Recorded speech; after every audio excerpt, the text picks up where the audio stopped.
नमस्कार साथियों, गौरव ज्ञान धारा में आपका स्वागत है। गुप्त काल की एक क्लास यानी कि जीके और जीएस की स्कूल व्याख्याता जीके और जीएस की एक क्लास शनिवार को हो गई थी। संडे को अपना मोटिवेशनल सेशन था और आज मंडे से बिल्कुल ही प्रॉपर तरीके से अपना बैच चलेगा, यानी कि सोम मंगल बुध गुरु ये तो स्कूल व्याख्याता से संबंधित जीके जीएस की क्लासेस मिल जाएगी आपको, और शुक्र शनि रवि को राजस्थान इतिहास अपन शुरू कर देंगे ताकि राजस्थान की और जो वैकेंसीज की तैयारी कर रहे हैं उन विद्यार्थियों को भी फायदा हो। और बहुत जल्द ये समझ के चलें कि रामनवमी से लगभग तय माने सामान्य विज्ञान की वो भी क्लासेस आपके इसी चैनल पे शुरू होने वाली है। जैसे कि आपको टेलीग्राम पे सूचना मिली थी, तो आप धीरे धीरे सारे सब्जेक्ट आप लोगों की चिंताएं जो है वो दूर होती जाएगी और यहां से बिना किसी पेड कोर्स को खरीदे आप अपनी तैयारी को अनवरत जारी रख पाएंगे, ऐसा प्रयास किया जा रहा है। ठीक है, चलिए आज की इस क्लास में साथियों अपन क्या पढ़ने वाले हैं। आज की उसमें देखो मंदिर पढ़ लिया था पहली वाली क्लास के अंदर। आज की इस क्लास में अपन पढ़ेंगे मूर्तिकला, गुप्तकालीन मूर्तिकला और चित्रकला। ठीक है, ये दोनों चीजें पढ़ेंगे। अब इसमें गुहाएं, स्तूप, चैत्य ये सारी चीजें आ जाएगी, मूर्तियां और इनसे संबंधित बहुत सारे प्रश्न साथियों बनते हैं। अब इन क्लास को आप हल्के में नहीं ले सकते। अभी अपन ने सिर्फ एक क्लास दी थी परसों शनिवार को, सेट का एग्जाम हुआ, एक क्लास से एक प्रश्न। क्लास देख सकते हो आप लिमिटेड मैटर के साथ में, ऐसा नहीं है कि अनावश्यक आपको मैं कोई ग्रंथ पढ़ा रहा हूं, लिमिटेड मैटर के साथ में याद करवाने के साथ। तो निश्चित रूप से आप लोगों की तैयारी एक बेटर वे में चल रही है, इसका डिसीजन आप खुद ले सकते हैं। चलिए अपन बढ़ते हैं अपनी क्लास की ओर। आज अपन पढ़ने जा रहे हैं साथियों गुप्तकालीन, सबसे पहले अपन पढ़ रहे हैं गुप्तकालीन मूर्तिकला। ठीक है, अब क्योंकि मंदिर पढ़े अपन ने तो मंदिरों के अंदर काफी सारी मूर्तियां अपने आ गई, जैसे कि विष्णु भगवान की शेष साई सैया वाली मूर्ति, देवगढ़ का दशावतार मंदिर, वराह की मूर्ति, एरन का विष्णु मंदिर है, अपने उदयगिरी का मंदिर है, ये सारी चीजें काफी सारी उसमें आई है। लेकिन मूर्तिकला में और प्रश्न भी बनते हैं ना। तो अब देखो, अब उसी चीज को अपन पढ़ते हैं एक एक चीज। सबसे पहले साथियों, यदि एग्जामिनर प्रश्न बनाना चाहे, एक सामान्य प्रश्न लेकिन इंपॉर्टेंट प्रश्न, तो यह पूछा जा सकता है कि मूर्तिकला के केंद्र कौन कौन से रहे। सार में पूछे तो आपको सार में ही याद रखना है, और मैं सार में ही आपको बता रहा हूं गुप्तकालीन मूर्तिकला के केंद्र पटना, मथुरा और सारनाथ। ठीक है, पटना, मथुरा और सारनाथ। और अब आते हैं अपने अपने ट्रेडमार्क पे, जो है अपना ट्रेडमार्क ट्रिक।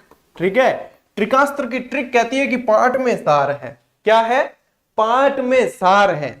अब पाठ कह दो चाहे पाठ कह दो तो याद आसानी से रहेगा कि पाठ में सार है, और इसी सार से आपको मूर्तिकला के स्थान याद हो जाएंगे। कैसे याद होंगे कि पाठ से तो सीधा ले लेना आपको पटना, ठीक है, पाठ से इस म से ले लेना है आपको मथुरा, और इस सार से सारनाथ, सार से सारनाथ। तो पाठ में सार है, बस इतना सा याद रखना है, और मूर्तिकला के प्रमुख केंद्र याद। क्लियर? आगे बढ़ते हैं। अब देखो दूसरे तरीके का प्रश्न साथियों बन सकता है कि गुप्तकालीन मूर्तिकला पर सर्वाधिक प्रभाव किसका पड़ा? तो सर्वाधिक प्रभाव पड़ा है मथुरा का।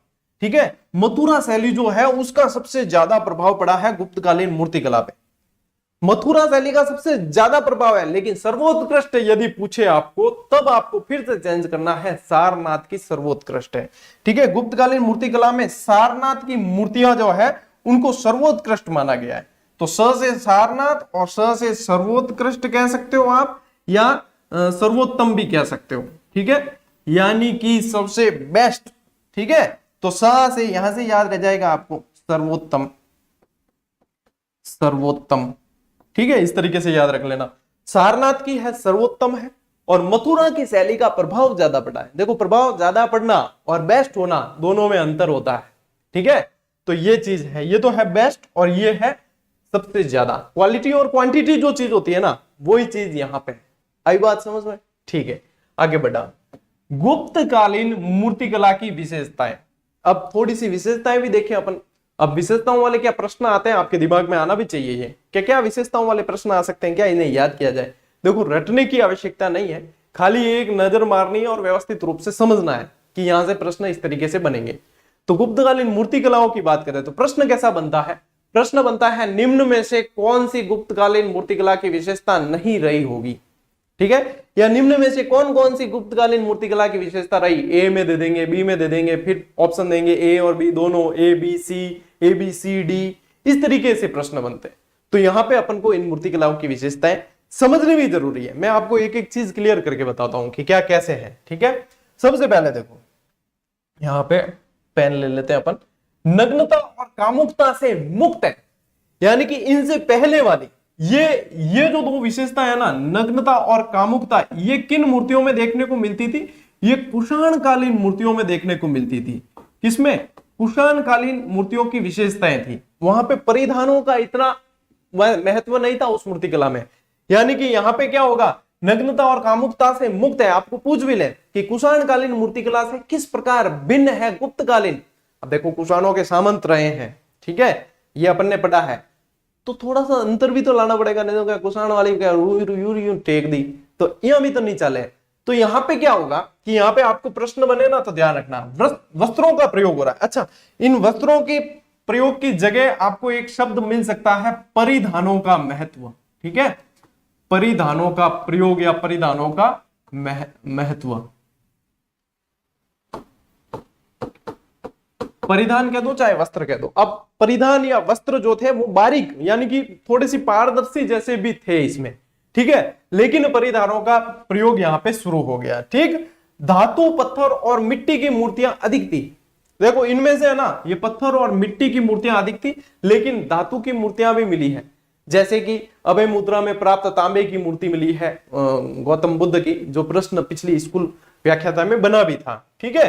तो ये गंगा और यमुना को मूर्त रूप में इसी युग में दर्शाया गया, यानी गंगा और यमुना क्या है, नदियां हैं, लेकिन अपन कहते हैं ना गंगा मैया, यमुना मैया, मानो तो मैं गंगा माहू, ना मानो तो बहता पानी, ये भजन आपने सुना होगा। तो उसमें क्या है कि गंगा और यमुना को मूर्ति के रूप में दर्शाना कहां से शुरू किया गया, गुप्त काल से शुरू किया गया। तो ये यहाँ की विशेषता रही है। कुर्म वाहिनी यमुना, मकर वाहिनी गंगा, इस तरीके से ये इनका प्रयोग यहाँ पे किया गया। द्वार पे गंगा यमुना की मूर्तियां बनानी शुरू हो गई थी। एक एक चीज में आपको मैंने कहा ना, जीरो लेवल का मतलब है कि कंसेप्ट पूरा क्लियर होना चाहिए, साथ साथ में याद भी आपको हो जाएगी। देखो गंगा यमुना की मूर्तियां यहां से बननी शुरू हो गई। अलंकृत प्रभामंडल जो है उसकी चमक और अलंकृत यानी कि सजावट से युक्त जो है पूरी तरीके से यहां से अस्तित्व में आने लगा। सुसज्जित केश विन्यास किनके, बाल आल बराबर ओढ़ी ओढ़ा, मारवाड़ी इनके बाल बराबर ओढ़ी ओढ़ा, मतलब बाल वगैरह बनाए हुए। केश विन्यास का मतलब क्या है, हम थे देखो भांति भांति केश विन्यास हुआ। देखो छोरियां वगैरह बहुत सारी डिजाइन करे, कोई जूडा कर दे, कोई खुला रखे, कोई कई तरह की। आजकल तो मतलब केश विन्यास खूब चली। अब हड़प्पा और मोहनजोदड़ो काल में भी केश विन्यास का महत्व था। यहाँ पे सुसज्जित यानी कि बिल्कुल सजाया हुआ, बिखरे एड़ो तो नहीं है कि कोई झिलियो, मतलब ये ऊँटे ना गयो एड़ो नहीं है, मतलब बिल्कुल आराम बढ़िया बढ़ाया हुआ बाल है, ठीक है। तो केश विन्यास का मतलब क्या है, बालों को बनाने की कला है। सुसज्जित केश विन्यास यहाँ की विशेषता रही है। आसन, अध्यात्म और सरलता इनकी विशेषता रही है। आसन, अध्यात्म यानी कि आसन मुद्रा में मूर्तियां मिलेगी, ठीक है, सरलता लिए हुए मिलेगी और आध्यात्मिक भावनाओं से जुड़ी हुई मूर्तियां मिलेगी, वो यहाँ की विशेषता है। शिव को अर्धनारीश्वर रूप में दर्शाया गया गुप्त काल के अंदर। गुप्त काल की ही देन है अर्धनारीश्वर। आधा जो है शिव जी का पुरुष का शरीर है, आधा पार्वती मैया का महिला का शरीर है, तो अर्धनारीश्वर रूप में दर्शाया गया, वो भी गुप्तकालीन विशेषता है। इसके अंदर आपके सारी की सारी गुप्तकालीन विशेषता आ गई, अपने एक भी नहीं छोड़ी है। क्या है, नग्नता कामुकता से मुक्त है। कैसे मुक्त होगी कि परिधानों का, वस्त्रों का प्रयोग होगा, ठीक है। धातु, पत्थर, मिट्टी की बनी हुई मूर्तियां, गंगा यमुना को मूर्ति के रूप में दर्शाया गया है। अलंकृत प्रभामंडल है, सुसज्जित केश विन्यास है, आसन, अध्यात्म, सरलता, शिव को अर्धनारीश्वर। बिल्कुल आसान, और अपन ने समझ भी ली कि क्या चीज कैसे होती है। तो अब यदि प्रश्न बनता है तो आपके गलत नहीं होना चाहिए। हमें भी अगर खोटा करन आया ना तो मैं पचे ठीक नहीं रहा आपने, ठीक है। चलिए आगे बढ़ते हैं, ये पहली स्लाइड का काम अपना पूरा हो गया। अब आते हैं अपन, यहां से काफी सारे आपके प्रश्न बनते हैं, तो प्रमुख गुप्तकालीन मूर्तियों को पढ़ते हैं। उनमें से सबसे मतलब जो सबसे ज्यादा इंपॉर्टेंट है वो है ये सुल्तानगंज से प्राप्त अभय मुद्रा में बुद्ध की प्रतिमा। अभय मुद्रा में बुद्ध की प्रतिमा है, ये जो आप देख रहे हो यही है वो। देखो अभय मुद्रा में यानी कि एक हाथ तो इस तरीके से है, यहाँ पे आप देख भी पा रहे हो, और एक हाथ जो है अंगुली मिलाई हुई है और इस तरीके से नीचे की तरफ लिखा हुआ है, तो ये अभय मुद्रा कहलाती है। ये क्या कहलाती है? अभय मुद्रा। हाथों की पोजीशन के हिसाब से आप देखोगे ना तो अभय मुद्रा में प्राप्त मूर्ति है। इससे बहुत सारे प्रश्न बनते हैं साथियों, इससे बहुत सारे प्रश्न बनते हैं। देखो, तांबे से निर्मित मूर्ति, वैसे है ना ये कांस्य का रूप, इसमें मतलब कांस्य से बनी हुई इस तरीके से बताते हैं मानी जाती है, लेकिन पीतल और तांबे का मिश्रण होता है, तो इस तरीके से यहाँ पे जो है ये तांबे से निर्मित। और स्कूल व्याख्याता में एक प्रश्न बना था आप लोगों के, स्कूल व्याख्याता में एक प्रश्न बना था कि वह गौतम बुद्ध की वह मूर्ति जो गुप्त काल में मिली लेकिन वो मिट्टी और इनकी बनी हुई नहीं थी, मिट्टी और अपने पाषाण की बनी हुई नहीं थी, तो वो यानी कि धातु की बनी हुई मूर्ति है, धातु की बनी हुई मूर्ति ये मिली थी। अब इसकी विशेषता क्या है? 2 मीटर या 7.5 फीट ऊंची है। अब यहाँ पे ये चित्र शामिल करने का उद्देश्य ये है, आप इसको अच्छी तरीके से दिमाग में बिठा लो कि 2 मीटर या 7.5 फीट। अब इसको जो खोजने वाले हैं अपने E.B. हैरिस है, वो देखो इंजीनियर थे E.B. हैरिस, ये E.B. हैरिस है, ये जो व्यक्ति है ये है E.B. हैरिस। मान लो कि आपको पूछ ले कि इस मूर्ति को किसने खोजा, अपन को देखो एग्जामिनर से एक कदम आगे रहना पड़ेगा भाई। मान लो एग्जामिनर अब ये पूछे कि इस मूर्ति को खोजा किसने, तो इंजीनियर E.B. हैरिस ने खोजा था। ये E.B. हैरिस का फोटो इसीलिए मैंने साथ में शामिल किया है। और सिर्फ एक मूर्ति नहीं मिली थी, यहाँ पे आपको 2 मूर्तियां और गौतम बुद्ध की देखने को मिल रही है, यानी सिर्फ एक नहीं मिली थी। अब बात कर रहे हैं अभय मुद्रा वाली, तो ये देखो 7.5 फीट है।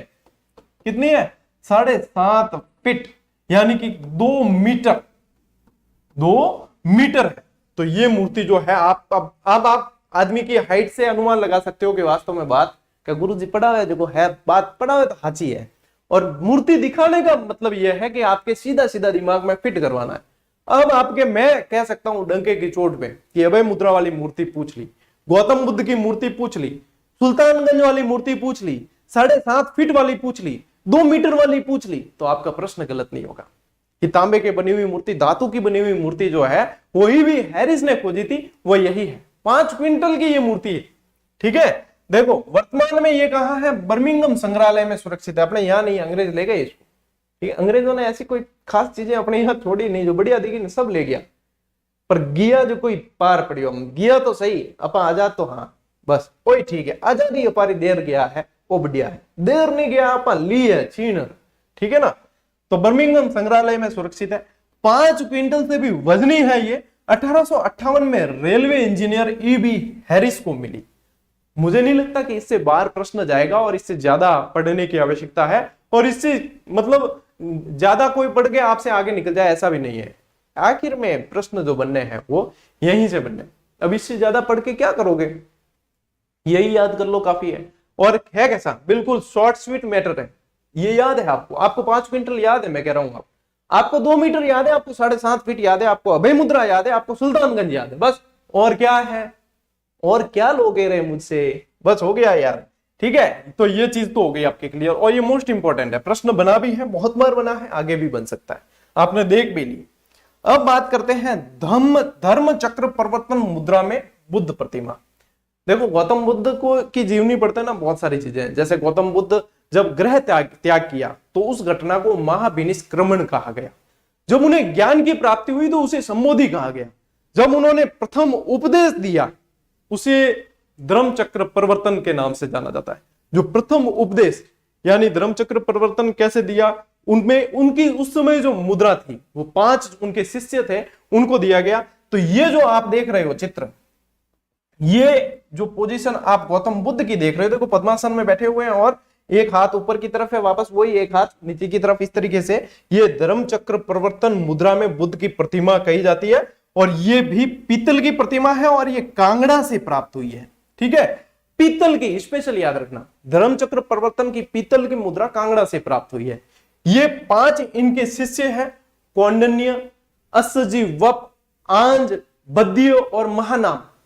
कौंडिन्य, असजीवप, आंज, महानाम और बद्य, ये 5 शिष्य आपके गुप्त काल गौतम बुद्ध का चैप्टर है नहीं होता तो मैं एक एक चीज आपको याद करवा देता। ठीक है, यशोधरा इनकी पत्नी, राहुल इनका पुत्र, ये सारी चीजें। तो ये जो है 5 शिष्य, यानी कि आपको ये चित्र दिखाने का आशय ये है कि ये इनका प्रथम उपदेश है जो सारनाथ में दिया गया था, और ये 5 शिष्यों को दिया गया और इसे धर्मचक्र प्रवर्तन के नाम से जाना गया। तो यहां से ये चीज क्लियर हो जानी चाहिए, पीतल की मूर्ति मिली है, ये चीज, ये दोनों मोस्ट इंपॉर्टेंट है मूर्तिकला के अंदर। आगे बढ़ते हैं, प्रमुख गुप्तकालीन मूर्तियां। अब इनके अलावा और गुप्तकालीन मूर्तियों में क्या क्या प्रश्न बनते हैं, ठीक है। चलिए देखो, अब इनमें से ये प्रश्न और बनते हैं, इनको सारों को आपको ध्यान रखना है। खड़े बुद्ध की समभंग, इसको ऐसे लिख देना, समभंग, इस तरीके से लिख लेना, ये याद रहेगी। इस तरीके से लिखने का एक और कारण यह है कि इस म से आप फिर मथुरा निकाल पाएंगे कि समभंग मुद्रा वाली जो मूर्ति है, ये मुद्राएं पूछी जाती है साथियों, बहुत बढ़िया लेवल का प्रश्न बनेगा। तो आपको धर्मचक्र प्रवर्तन मुद्रा पूछेंगे, फिर आपको अभय मुद्रा पूछेंगे, आपको समभंग मुद्रा पूछेंगे। जब आपने इस पर ध्यान ही नहीं दिया होगा, जब पढ़ा ही नहीं होगा, फिर कहोगे कि यार ये मुद्राएं तो पढ़ी ही नहीं। तो सारा खेल मुद्राओं के पीछे ही होता है, आप पढ़ रहे हो ना, वो भी मुद्राओं के लिए ही पढ़ रहे हो, और ये मुद्राएं भी इसीलिए पढ़नी है, ठीक है। तो यहां पे ध्यान रखना कि समभंग मुद्रा की मूर्ति कहां से मिली है, मथुरा से मिली है। पद्मासन में बैठे हुए बुद्ध की प्रतिमा सारनाथ से मिली है। पद्मासन वही पोजीशन, ये जो मूर्ति आप देख रहे हो, ये सारनाथ वाली, ठीक है ना। ये देखो, ये पोजीशन जो पैरों की होती है, इसे पद्मासन कहा जाता है। आप सब विद्वान हो, आप जानते हो। और ये जो ऊपर की जो मुद्रा है, देखो एक हाथ ऊपर रहता है, एक नीचे रहता है, इसे अभय मुद्रा कहा जाता है। तो वैसे अभय मुद्रा वाली मूर्ति स्पेशली पूछेंगे तो आपको सुल्तानगंज वाले में जाना है। और पद्मासन में बैठे हुए बुद्ध की प्रतिमा पूछी जाएगी तो आपको सारनाथ याद रखना है। शेषनाग की सैया पर विष्णु प्रतिमा कहां है? देवगढ़ का कौन सा मंदिर था? दशावतार मंदिर। कौन सा? दशावतार। यदि ज्यादा पूछ ले तो क्या याद रखोगे? झांसी। यदि और ज्यादा पूछ ले तो क्या याद रखोगे? ललितपुर। ठीक है। गजेंद्र मोक्ष की प्रतिमा, शिव को योगी के रूप में दर्शाया, ये सारी चीजें वहां से पूछ सकते हैं। मूर्तिकला के अंदर मूर्तियां तो थी, मंदिरों में क्या होती है कि मंदिरों में गुरुजी मूर्ति भी है, तो आई तो है मूर्तिकला, आई इन वास्ते तो पढ़नी है। ठीक है, ये हो गया। विष्णु की वराह प्रतिमा एक तो उदयगिरी से मिली है। उदयगिरी में ब्राह्मण गुहा है, ये मैंने बताया भी था आपको। ठीक है, एरन से और मथुरा से मिली है। ये एरन वाले मंदिर की मूर्तियां हैं। ये जो आप देख रहे हो, ये देखो वराह अवतार की मूर्ति है, ये वराह अवतार है। ठीक है, तो ये मिली है आपके एरन से। एरन वाला बहुत मोस्ट इंपोर्टेंट है। ए विष्णु तो धन्य है, याद है कि नहीं है? पहली वाली क्लास नहीं देखी तो देख लेना। ए विष्णु तो धन्य है, ये ट्रिक बताई थी, मुझे याद है, आपको भी याद होनी चाहिए। ए विष्णु तो धन्य है, ये बताई थी ना ट्रिक। तो ये एरन वाली देख लो, वराह अवतार की मूर्ति है। फिर महिषासुर मर्दिनी दुर्गा की प्रतिमा उदयगिरी से। उदयगिरी के अंदर और भी मूर्तियां मिली है, वराह अवतार की मूर्ति भी मिली है। उदयगिरी की जो है ब्राह्मण गुहा के रूप में प्रसिद्ध है। ठीक है, एक मुखी शिवलिंग बुमरा और खो का मंदिर नागोद एमपी, याद होगा आपको। तो ये एक मुखी, ये है आपके एक मुखी शिवलिंग। भाई कई जनों के दिमाग में आता है कि सर ये सब पढ़ तो लेते हैं हम, किताबों में भी लिखा हुआ मिल जाता है, लेकिन पता नहीं चलता ना एक मुखी कैसा शिवलिंग होता है। तो देखो ये एक मुखी शिवलिंग है अपने ये बुमरा वाला। ठीक है, बुमरा वाला एक मुखी शिवलिंग। देखो एक मुख दिखता है जिसमें आगे की तरफ, तो ये बुमरा का एक मुखी शिवलिंग है। ये है चतुर्दिक शिवलिंग, चतुर्दिक शिवलिंग। तो मतलब देखने से बहुत सारी चीजें क्लियर हो जाती है। सूर्य प्रतिमा आपको पूछे तो काशी और कौशाम्बी। देखो सूर्य काको, ठीक है, कौन के? सूर्य काको, काशी कौशाम्बी, इसमें है आपके सूर्य की प्रतिमा। चतुर्दिक शिवलिंग जो है वो कर्मदंडा की है, जो मैंने आपको बता दिया, वो वहां पे चित्र। ठीक है, जैन तीर्थंकरों की मूर्तियां भी मिली है, और जैन तीर्थंकरों की मिली है मथुरा और विदिशा से अधिकतर। ठीक है, और देखो माला सहित लिंगाग्र शिवलिंग 4 चौमा से मिला है। माला ऊपर जो है शिवलिंग के ऊपर माला, पुष्प माला है, माला सहित लिंगाग्र, लिंग का अग्र भाग, लिंगाग्र शिवलिंग जो है 4 चौमा। और 4 चौमा कहां? राजस्थान के अंदर, राजस्थान।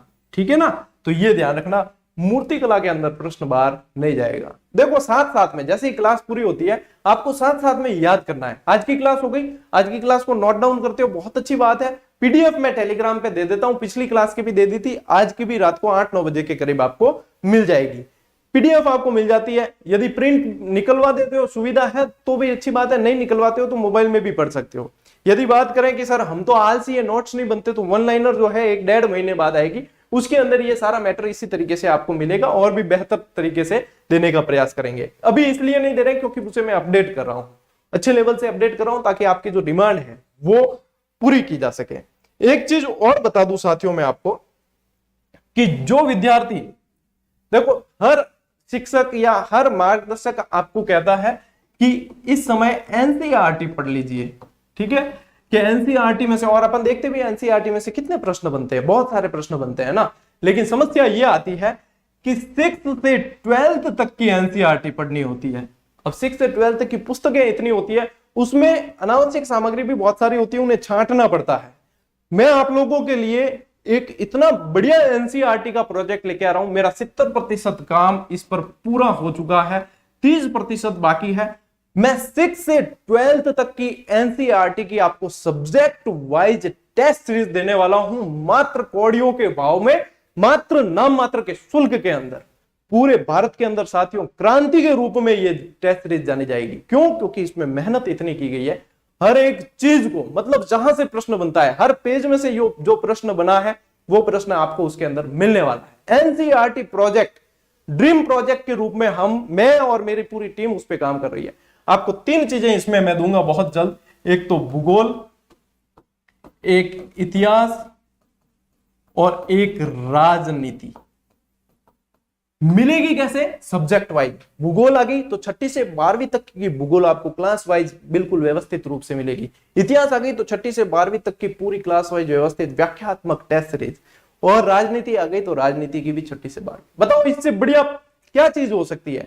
और यदि यही चीज आपको 50-100 रुपए में मिल जाए अभ्यास करने के लिए, तो कहीं कोई फोटो आएगी कि नहीं है? मैं कहूं नहीं मिल सकती ये चीज, क्योंकि इसके अंदर एफर्ट लगता है, इसके अंदर साथियों समर्पण चाहिए, जज्बा चाहिए, त्याग चाहिए। ये चीज आप लोगों को बहुत जल्द दे देंगे। अभी देखो हमारा काम और थोड़ा सा बाकी है, जल्दबाजी हम भी नहीं करेंगे, लेकिन जो चीज आएगी ना, आपके दिल से दुआएं निकलेगी। इस बात को याद रखना कि कोई सर आए थे जिन्होंने हमारे लिए ऐसा प्रयास किया था। तो ये चीज आप लोगों को आज, वैसे भी थोड़े दिन बाद बताता, लेकिन आज ही बता दिया आपको। चलिए कोई दिक्कत नहीं, इसको मिटा देते हैं यहां से। अब आते हैं अपन साथियों गुप्तकालीन चित्रकला पे। गुप्तकालीन चित्रकला, मूर्तिकला पूरी हो गई, अब बात करें चित्रकला। अब चित्रकला ज्यादातर कहां देखने को मिलेगी? कोई कागजों माते देखने मिले कौन? यानी कि कहीं ना कहीं दीवारों पे देखने को मिली। तो दीवारों में देखने को मिली तो वो गुफाओं में देखने को मिली, ठीक है। गुफाएं, अब गुफाएं भी 2 तरह की देखी गई, एक तो चैत्य गुफाएं थी, एक विहार गुफाएं थी। कैसी थी? चैत्य गुफाएं, चैत्य गुफा, और एक विहार गुफा। देखो इन दोनों चीजों को समझना। अभी हाल ही में आपने वो फ्लाइट वाला फोटो देखा होगा मेरा, मैं गया था लोनावला, ठीक है। लोनावला में वहां पे भाजे और कारले केव्स है। भाजे की गुफाएं, कारले की गुफाएं, यानी कि बुद्ध कालीन गुफाएं हैं। गौतम बुद्ध के स्तूप के अवशेष हैं वहां। विहार गुफाएं भी है अंदर रेस्ट करने के लिए आराम से, और आपके चैत्य गुफाएं भी है। चैत्य गुफाएं क्या होते हैं? चैत्य गुफाएं होती है साथियों पूजा गृह। क्या होती है?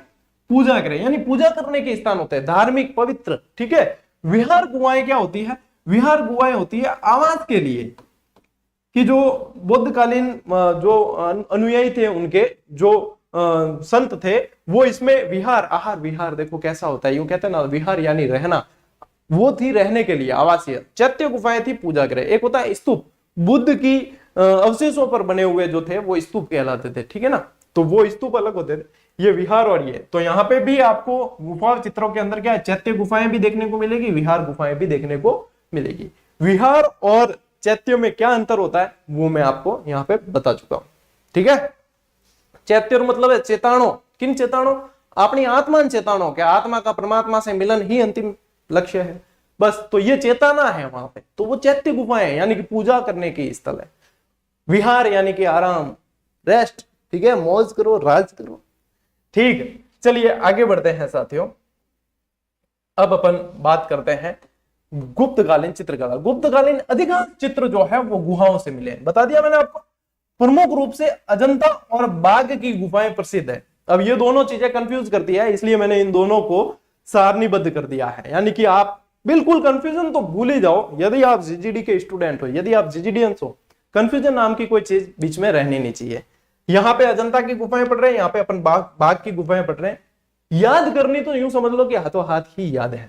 अब देखो अजंता की गुफाएं, स्थान औरंगाबाद महाराष्ट्र। ऐसे कहते हैं ना अजंता एलोरा की गुफाएं, ठीक है, वहां पे एलिफेंटा की गुफाएं भी और समुद्र पार करके जाना पड़ता है। अजंता एलोरा की गुफाएं कहते हैं। एलोरा की गुफाएं जो है वो राष्ट्रकूटों की बनी हुई है, राष्ट्रकूट कालीन है, ठीक है, वो अलग है। यहां पे अपन को ध्यान रखना है अजंता। यदि मैं अजंता लिखने की कोशिश करूं तो मैं सबसे पहले लिखूंगा अ। चलिए अजंता लिखते लिखते मुझे मेरा दिमाग बदल गया और मैंने यहां पे मात्राएं लगा दी थोड़ी सी, तो फिर हो गया औरंगाबाद। याद रखना कितना आसान है, देखो स्थान याद रखना, अ से ही मैंने इसको औरंगाबाद बना दिया। तो अजंता की गुफाएं कहां है? अजंता की गुफाएं औरंगाबाद महाराष्ट्र में है। बस नदी है इसकी बागोरा। अब मैं आपको नदी भी याद करवाऊंगा, अभी एक बार समझ लो, नदी बागोरा नदी के किनारे। खोज इसकी की गई 1819 में विलियम एरिस्कन और जॉन स्मिथ ने। खोज के बारे में पूछते हैं कई बार। 1819 में विलियम एरिस्कन और जॉन स्मिथ ने इसकी खोज की है। अब यहीं से याद रखोगे, देखो अपन अजंता लिखते हैं तो ये ए से लिखते हैं ना, तो ए से ही तो आपको एरिस्कन याद करना है। तो एरिस्कन और जॉन स्मिथ। कुल गुफाएं जो इसमें मिली है वो 29 मिली है साथियों। अजंता की गुफाओं में कुल संख्या कितनी है? 29। चित्रों का विषय इसका क्या रहा है? धार्मिक, यानी कि धर्म अध्यात्म से संबंधित रहा है। इसका धार्मिक रहा है। बाघ वाली गुफाओं का रहा है लौकिक, ठीक है ना, लौकिक यानी कि नाच गाना संगीत वगैरह बिल्कुल ऐश करते हुए, तो वो चीजें लौकिक। यहाँ पे धार्मिक रहा है। अब धार्मिक रहा है तो यहाँ पे दो तरह की गुफाएं वापस मिली है, चैत्य गुफाएं भी मिली है और विहार गुफाएं भी मिली है। इन 29 में से 4 गुफाएं जो है वो चैत्य है। च से चैत्य, च से 4, इति सिद्धम। इनको पता था, ये जितने भी इतिहास बनाए ना और इतिहास लिखने वाले थे, इनको पता था कि कलयुग में एक व्यक्ति आएगा जो विद्यार्थियों को याद करवाएगा। उसके लिए कुछ हिंट छोड़नी पड़ेगी, ऐसी कोडिंग करके छोड़ दी कि इसको वही समझ पाएगा और वो दूसरों को समझा देगा। तो वो जीजीडी का प्लेटफॉर्म है। देखो मैंने आपको बता दिया है, यहाँ पे हर चीज में से ट्रिक निकलेगी और ट्रिक ऐसी रटने जैसी कुछ भी नहीं है, सीधी याद है। च से 4 और च से चैत्य, ये इसीलिए तो दिया है च को यहाँ पे कि च से चेताना है कि आत्मा को चेताना है कि तेरा मिलन तो परमात्मा से होगा, तभी तेरा अंतिम लक्ष्य प्राप्त होगा। तो च से चेता दिया कि च से 4 गुफाएं जो है वो चैत्य गुफाएं हैं, बाकी पीछे बची 25 वो विहार गुफाएं हैं। बस ये 25 पीछे बची वो विहार गुफाएं। इनमें से ये 9-10 है ना, ये सबसे प्राचीन है। 9वीं और 10वीं सबसे प्राचीन चित्र मिले हैं इसमें से। और ये 19वीं जो गुफा है ये सबसे बड़ी स्तूप गुफा है, सबसे बड़ी स्तूप गुफा, ठीक है ना, स्तूप गुफा। अब बताओ थाने की याद रखने में की समस्या आएगी। एक बच्चा कह रहा था कि सर थोड़ी सी साइड में हट जाया करो, मैं स्क्रीनशॉट लेना होता है। देखो विद्यार्थियों यहाँ पे पढ़ाते हैं ना तो दिमाग में कई मंथन चाल है, मतलब पूरी महाभारत चाल है। यहाँ पे ये याद नहीं आता कि भैया साइड में भी हटना है, यहाँ तो फ्लो में क्लास चलती है। अब यदि अभी मुझे याद आया तो मैं हट भी जाऊं, चलिए ले भी सकते हो इसका, लेकिन मैं आपको पीडीएफ भी दे देता हूं ना पूरी। मैं ऐसा तो है नहीं कि भाई पढ़ा दिया और फिर बस कुछ नहीं, मैं आपको पीडीएफ देता हूं टेलीग्राम पे। 1.5 लाख विद्यार्थी जुड़े हुए हैं, वहां कोई आपसे फीस थोड़ी रखी है। कई जनों ने तो पेड टेलीग्राम भी खोल रखे हैं कि यहाँ पीडीएफ दी जाएगी तो पैसे पहले महीने के पैसे दो। अपने तो कुछ भी नहीं है रहे, जो मेरा है वो तेरा है, जो तेरा है वो मेरा है, बस बात खत्म है ना। आपको दे रहे हैं पीडीएफ, ले लिया करो वहां से, क्यों टेंशन करते हो।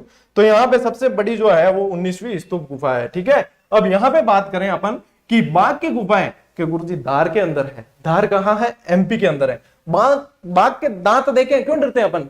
क्यों? बाघ के दांतों की धार बहुत तेज होती है, तो इसलिए अपन डरते हैं। तो बाघ की गुफाएं कहाँ है? धार एमपी में है, ग्वालियर के समीप है। यदि ऐसे याद नहीं होना तो ऐसे याद रखना, देखो क वर्ग एक होता है हिंदी में, क वर्ग, ये क वर्ग होता है ना, क ख ग ग घ, ठीक है। तो क ख ग घ, तो ग से ग्वालियर, घ से ये बाघ के अंदर घ आ गया और ये तो लिंक हो गया ना, तो आपको याद रखने में कहां समस्या होगी। अ से अजंता बताया, अ लिखते लिखते औरंगाबाद हो जाता है, तो उसके मात्रा लगा औरंगाबाद हो गया। यहाँ घ से ये याद हो जाए कि बाघ के दांत की धार बहुत तेज होती है रे, कभी सामने जाना मत, और जाओ तो फिर वापस आने का तो नाम ही नहीं है, ठीक है। तो ग्वालियर के समीप है। फिर बाघ को पसंद क्या होगी? बाघों को पसंद होगा कि बागी नहीं पसंद होगी? कि गुरुजी है कि पूछने बात है कि बागी नहीं पसंद हुई, तो बाघ को बागी नहीं पसंद है तो नदी कौन सी होगी? बागिनी नदी के पास है, तो बागोरा फिर अपने आप इधर याद हो जाएगा कि बागोरा तो औरंगाबाद में। ठीक है, तो ये हो गया। खोज किसने की? 1818 में। अच्छा, बाघ कैसा होता है, कैसा प्राणी है? बहुत खतरनाक है, बहुत डेंजर है। कैसा प्राणी है? बहुत डेंजर है बाघ। तो ये देखो ना, डेंजर फील्ड तो लिखा है ना, फील्ड का सबसे डेंजर प्राणी कौन है? कि गुरुजी बाघ है। अरे यार, ये तो सीधे सीधे मैंने कहा ना आपको, इतिहास वालों ने कहा है कि कलयुग में एक व्यक्ति आएगा याद करवाएगा। तो ये डेंजर फील्ड, बाघ कैसा है? डेंजर है, तो डेंजर फील्ड। कुल गुफाएं कितनी है? यहाँ पे 9 है। कुल गुफाएं कितनी है? 9 है। चित्रों का विषय लौकिक जीवन रहा है। चित्रों का विषय क्या रहा है? लौकिक। यहाँ पे धार्मिक था, यहाँ पे लौकिक है। लौकिक कैसा है? संगीत, नृत्य, मौज मस्ती वाले चित्र। यहाँ धार्मिक, पूजा भक्ति वगैरह ऐस मौज वाला है। ठीक है, मौज करो राज करो वाले चित्र।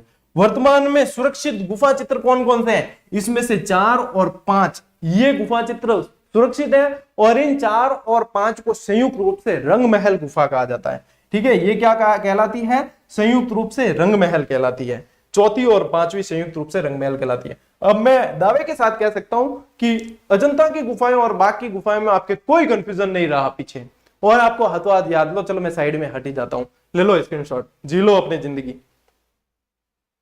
ले लियो, इतनी टाइम तो खूब है रहे। ठीक, आगे बढ़ते हैं। तो मैं मेरी तरफ से कोई कमी नहीं छोड़ता हूं क्लास में। आप लोगों की जिम्मेदारी है कि आप लोग किस तरीके से सपोर्ट करते हो। जितना सपोर्ट करोगे मैं उतना समर्पण आप लोगों को दूंगा कि भैया ये स्टूडेंट जो है अपने हैं, और इन अपनों के लिए अपने को काम करना है। बस वही भावना लेकर चला हूं मैं। ठीक है, चलिए। अजंता की गुफाएं वे गुफाएं जहां से गुप्तकालीन चित्र मिले। अच्छा, गुफाएं तो इतनी सारी है, लेकिन ऐसा थोड़ी है कि सभी से गुप्तकालीन चित्र मिले। तो कई जगह जो है पुलकेशियन द्वितीय के भी चित्र मिले, तो वो चालुक्य था। पुलकेशियन द्वितीय के भी चित्र मिले ना, तो वो चालुक्य था। गुप्तकालीन जो चित्र मिले वो 16, 17 और 19 से 3 गुफाओं से मिले। कहां से मिले? 16, 17 और 19। 19वीं सबसे बड़ी स्तूप गुफा है। ठीक है, 16वीं गुफा अब इंपॉर्टेंट, इसमें से 16वीं और 17वीं बहुत इंपॉर्टेंट है। 16वीं गुफा देखो, सबसे पहले यदि पहले की बात करें तो 16वीं गुफा में सर्वाधिक चित्र थे। इस थे शब्द पे ध्यान देना। ठीक है, जैसे कि राहुल गांधी सांसद थे, ये वाले हो गए ना। अब तो सदस्यता वो अलग राजनीतिक बात है, अपन बीच में नहीं ला, कोई लपेटे में ले ली। ठीक, तो यहाँ पे थे, यानी कि सर्वाधिक चित्र 16वीं में थे, लेकिन काफी सारे चित्र नष्ट हो गए, तो उसके बाद में सर्वाधिक चित्र बच गए 17वीं गुफा के अंदर। ठीक है, तो यहाँ पे क्या ध्यान रखोगे? एक तो मरणासन राजकुमारी का चित्र है। क्या है? मरणासन, मरने पड़ी है।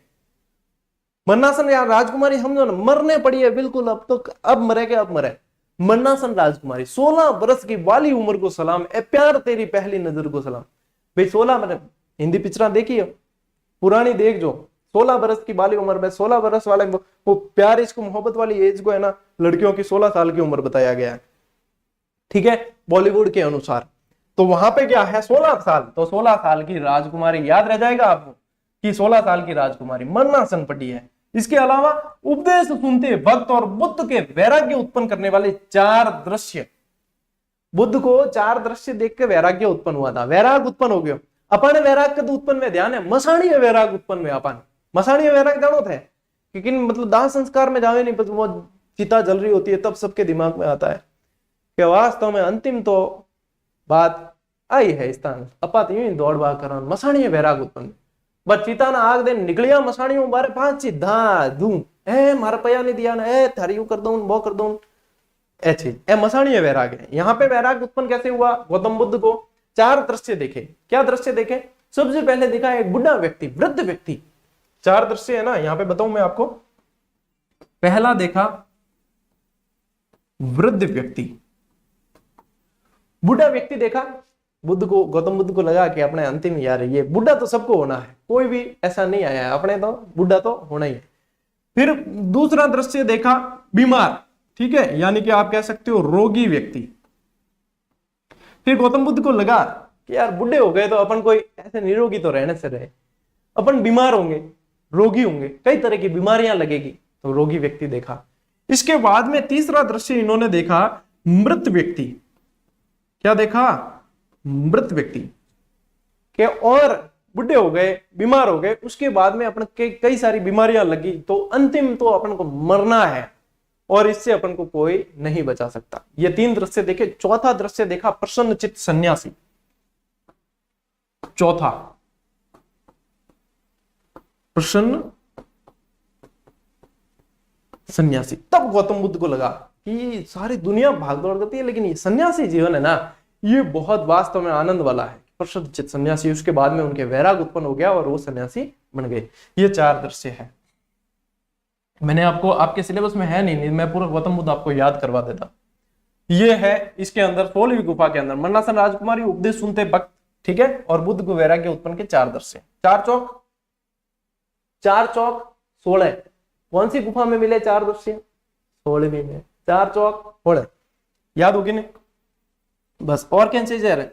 शेयर ठोको फटाफट, ठीक, कैड बढ़िया पड़ा हुआ। तो चलिए 17वीं गुफा, इसे चित्रशाला कहा जाता है। इसे चित्रशाला के साथ साथ एक ध्यान रखना, इसे राशि चक्र भी कहा जाता है। इसे चित्रशाला या राशि चक्र भी कहा जाता है। चित्रशाला इसलिए कहते हैं सर्वाधिक चित्र, मैंने बताया पहले 16वीं में थे, नष्ट हो गए, अब 17वीं में, तो इसे चित्रशाला या राशि चक्र भी कहा जाता है। महाहंस जातक की कथाएं इसमें देखने को मिलेगी। इसमें राहुल का समर्पण देखने को मिलेगा। अच्छा, राहुल कौन थे? राहुल द्रविड़ थे क्या? नहीं। केवल राहुल थे क्या? नहीं। राहुल थे गौतम बुद्ध के पुत्र थे। गौतम बुद्ध के पुत्र। राहुल का समर्पण और बुद्ध के गृह त्याग के चित्र हैं। और बुद्ध का गृह त्याग क्या कहलाता है? महाविनिष्क्रमण। एक घोड़ा था इनका जिसका नाम था पंथक, उसको लेकर निकल गए थे।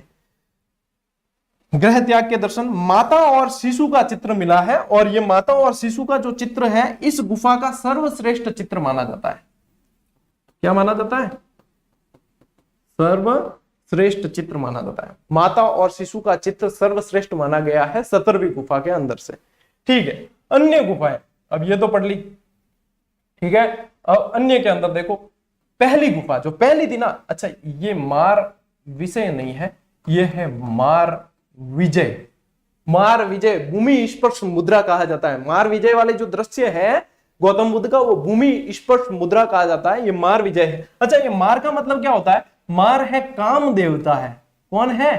काम देवता, जिन्होंने प्रयास किया था इनको डिगाने का थोड़ा सा, लेकिन इन्होंने उनपे विजय प्राप्त की, तो इसलिए मार विजय का दृश्य कहां है? पहली गुफा के अंदर है। पुलकेशिन द्वितीय द्वारा फारसी दूतों के स्वागत का दृश्य है। और पुलकेशिन द्वितीय कौन था? चालुक्य शासक था। चालुक्य हमको सोलंकी। सांडों की लड़ाई का चित्र है पहली गुफा के अंदर। दूसरी गुफा के अंदर देखो, गौतम बुद्ध का जन्म है और माया का स्वप्न है। ये 2 चित्र आपको मिलते हैं दूसरी गुफा के अंदर, ठीक है। 9वीं गुफा के अंदर आपको याद रखना है, पुजारियों का एक समूह स्तूप की ओर जाते हुए और बैठी हुई स्त्री का चित्र है। बैठी हुई स्त्री का चित्र और पुजारियों का समूह जो है वो जा रहा है, कहां पे जा रहा है? स्तूप की ओर जा रहा है। स्तूप गौतम बुद्ध के अवशेषों पर बने हुए स्मारक होते हैं, ठीक है। ये चीजें, ये मुख्य सारी की सारी आपके गुफाएं आ गई अंदर, ठीक है। और इसी के साथ में आज की धमाकेदार क्लास भी पूरी समय पे आपको मिल जाएगी, क्योंकि समय पे रिकॉर्ड भी हो चुकी है। तो आप देखो, शेयर करनी नहीं करनी ये सब आपका काम है। फर्स्ट ग्रेड की टेस्ट सीरीज जीजीडी ऐप पर ऑलरेडी चल रही है, आप ज्वाइन करके अभ्यास को निरंतर रख सकते हैं। और एनसीईआरटी प्रोजेक्ट के बारे में मैं आज आपको सूचना दे चुका हूं। ऐसा प्रोजेक्ट भूतो न भविष्यति, न आया है न आएगा, वो वाली थ्योरी पर है, क्योंकि इसमें मेहनत बहुत सारी लगती है साथियों, एफर्ट। इसमें काफी सारा लोभ जो है वो छोड़ना पड़ता है कि ये तो जो है ऐसी टेस्ट सीरीज 500-1000 रुपए में भी नहीं मिले, अपन भी ले लें, क्या फर्क पड़े, लेकिन नहीं लेंगे। अपन आपको देंगे बिल्कुल ही हर व्यक्ति के लिए, चाहे नाश्ते के खर्च में देंगे, चिंता ही मत करो, ठीक है। तो मौज करो और राज करो। अपन मिलते हैं अगले वीडियो में, अगली क्लास में। तब तक के लिए राम राम, जय हिंद।